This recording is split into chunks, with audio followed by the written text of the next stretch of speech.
Приветствую вас на моем канале Куб Кук. Сегодня, на удивление, не будет рецептов. Людей, которые следят за мной на ютубе, уже 5000. Я очень всем благодарна за подписки и за реакции. И поэтому сегодня видео, которое позволит нам немного с вами познакомиться. А точнее, я буду рассказывать о себе. Начнем с того, что я представлюсь. Я Виктория Куперман. Родилась и живу в Одессе. Записываю сейчас это интервью. Многих интересует этот вопрос. Так и то, где я записываю рецепты, тоже из Одессы. Для меня одесская кухня – это многонациональная кухня. Если вы спросите, готовят ли одесситы грузинскую кухню, да, готовят, и я тоже доберусь до грузинских рецептов. Это одна из самых моих любимых кухонь, после украинской. Потому что такое одесская кухня? Для меня она получила свое влияние от еврейской, от молдавской, от болгарской, от всех национальностей, которые у нас живут. Мне 51 год, 31 год замужем. То есть 31 год я готовлю самостоятельно. За это время лично моя кухня претерпела изменения. Есть какие-то вещи, которые пришли совсем недавно на мою кухню. И я надеюсь, что я смогу познакомить подписчиков моего канала и не только с моими рецептами. Теперь вы смотрите на меня, когда я задаю вам вопросы, отвечаете вы тоже мне. Могли бы одеться прилично и в кадр зайти? Да.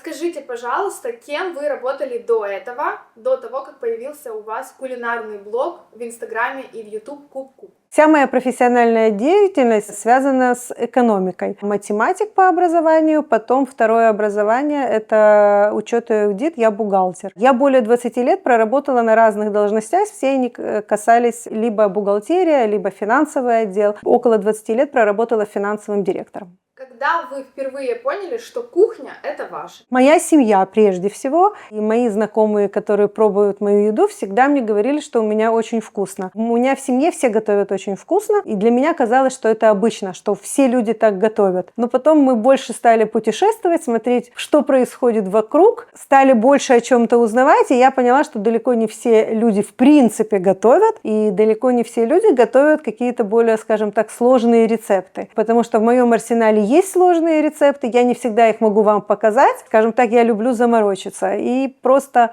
знаете, со временем я все больше понимала, что далеко не у всех одинаково дома обстоят дела с приготовлением еды. И, наверное, то, что делаю я, на сегодняшний день это даже немножко экзотика. То есть вы всегда, да, любили готовить? Да, я всегда любила готовить. Какое ваше самое яркое воспоминание из детства связано с едой и семьей? То, что я всегда помогала делать в детстве, обязательно готовила с родителями, это был холодец на Новый год. Мама его варила, мы с папой разбирали все мясо, заправляли солью, помогали разливать, выносили на улицу, чтобы замерзло. При этом мы с папой вот все, что оставалось на костях, и я и папа, все, что оставалось на костях, мы благополучно съедали. Какой рецепт из маминого или бабушкиного арсенала вы готовите до сих пор? Очень много. Ну, давайте скажем, что я пеку бисквит по рецепту бабушки и мамы. Это, наверное, вот самое первое, что я начала делать по их рецепту. И это до сих пор осталось. И для меня это очень просто. Я, кстати, давала такой рецепт. Кулинарный блог был для вас мечтой? Нет, кулинарный блог не был для меня мечтой. Просто так сложились обстоятельства. Война внесла свои коррективы. Я какое-то время не работала. И вот когда я полгода была без работы, мне предложили его снимать случайно. Просто уговорили и заставили практически. И я согласилась, и вот так понеслось. Какие у вас были страхи перед запуском канала и перед началом ведения вашего инстаграма? Ну, я уже говорила, я финансист.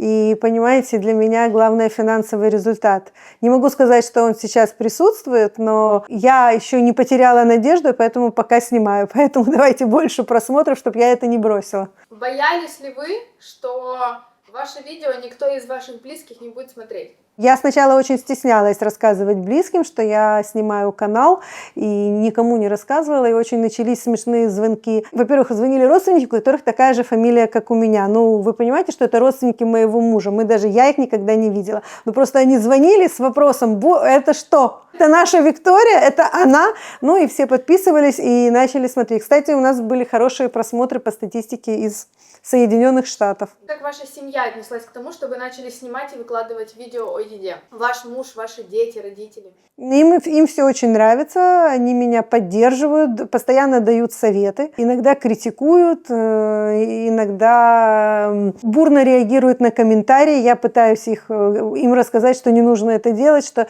это все хорошо. Меня научили, что любые комментарии – это хорошо, и даже плохие. Я знаю, что ваш муж вам даже советует рецепт. Мало того, что я теперь не знаю, что готовить дома на праздники, потому что мне кажется, что я все уже недавно готовила. Потом я вспоминаю, что я это готовила просто на съемку, и можно, допустим, этот рецепт повторить для домашних. Иногда у меня вот ступор, и я начинаю со всеми советоваться, с детьми, с мужем, с мамой. Я говорю, что приготовить? Давайте, идеи. Вы на съемке готовите полноценные порции. Куда они все деваются? Не знаю, понимаете, видно, я не очень готовлю, потому что продюсер за время съемок похудел.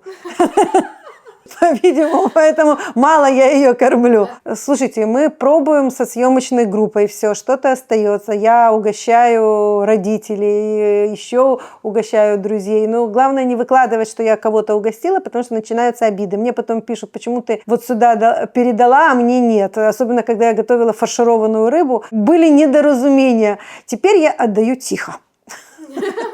Скажите, пожалуйста, какие блюда вы считаете своими фирменными? Есть у вас фирменный рецепт? Не очень этот рецепт пока залетел на Ютубе, но хорошо очень в Инстаграм, там больше 1 миллиона просмотров, это крылышки. Ну, понимаете, что значит мои фирменные блюда? Фирменные блюда – это те, которые меня просят приготовить моя семья. Скажу вам честно, мне куриные крылышки по моему собственному рецепту немножко даже поднадоели, я их редко когда ем, по многим причинам, но все близкие их очень любят. Но знаете, мужчины более консервативны в еде, я пытаюсь что-то разнообразить, и поэтому, наверное, вот куриные крылышки – это один из фирменных рецептов. Также мы еще не снимали, но я очень часто на праздники, я выкладывала просто меню на Песах, и обязательно на основное блюдо, на горячее, я готовлю запеченные бараньи лопатки. Я тоже считаю это фирменным своим блюдом. Мы еще как-то снимем такой рецепт обязательно, если вы будете смотреть мой канал.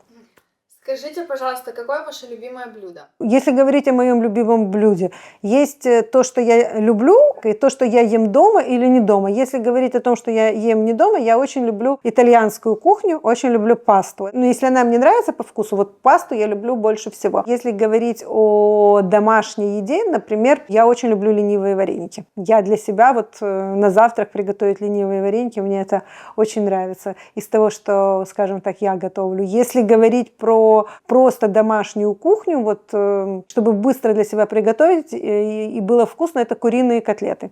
Куриные котлеты, салат, огурец, редиска, сметана и картофельное пюре. Вот, я ждала, это картошка.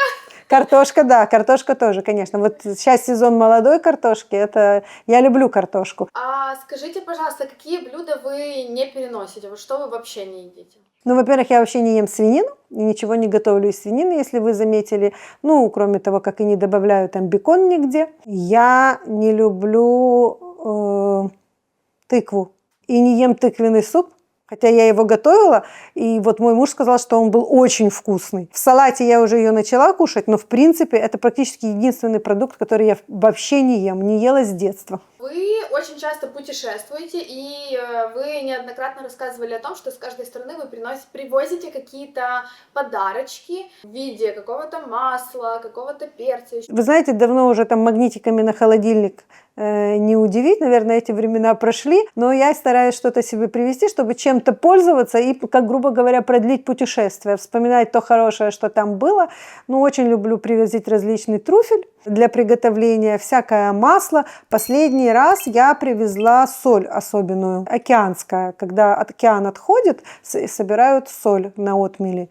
И вот эту соль я привезла. Это из последних приобретений. А так, знаете, по-разному. Даже фуагра везла из Парижа, из Италии какой-то, опять же, трюфель, какую-то пасту особенную, вино.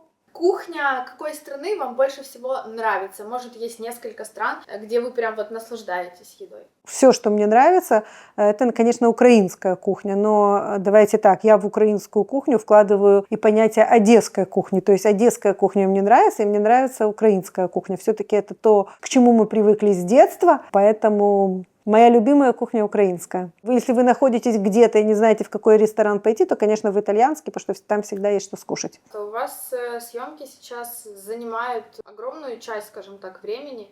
Как вы сочетаете ваш график там, путешествий, график съемок, график тренировок и всего остального? Расписание рулит заранее. Потому что если назначить съемку за 3 недели, то все состоится. А если, конечно, за неделю, то нет. Но открою секрет. Внимательные люди, конечно, заметили. Я снимаю сразу не один рецепт. За день успеваем снять 3 рецепта.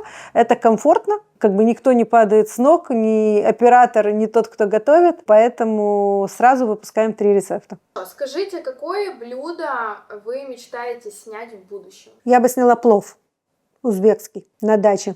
На даче? Да. А раков будем снимать? Можем раков снять. Но вот я бы сняла узбекский плов.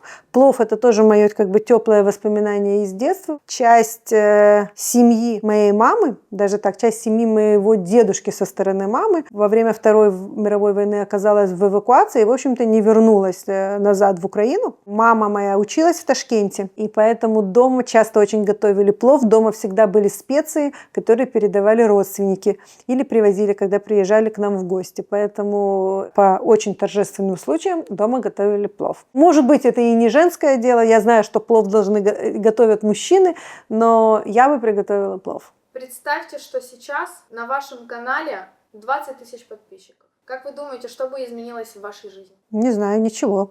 Ничего не изменилось? А что бы должно было Ну, вы изменить? не были бы счастливее. Не знаю. Смотря сколько просмотров. У меня, получается, сейчас это видео 5000 подписчиков, а просмотров 750. То есть не сильно это помогает. На вашем канале сейчас больше всего набрало видео с вашей мамой. Да. Это фаршированная рыба по-одесски, 80 тысяч просмотров. Угу. Может, пора пригласить маму на съемку? Можно. Да? Да. Вам понравилось чистить рыбу? Чистить нет.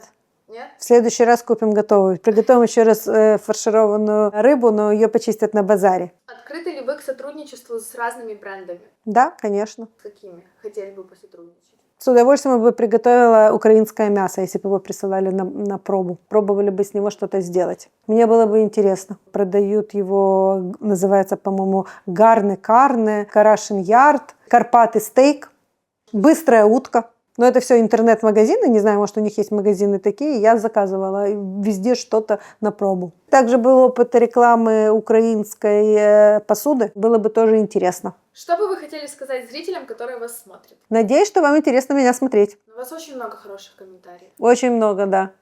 А давайте почитаем плохие.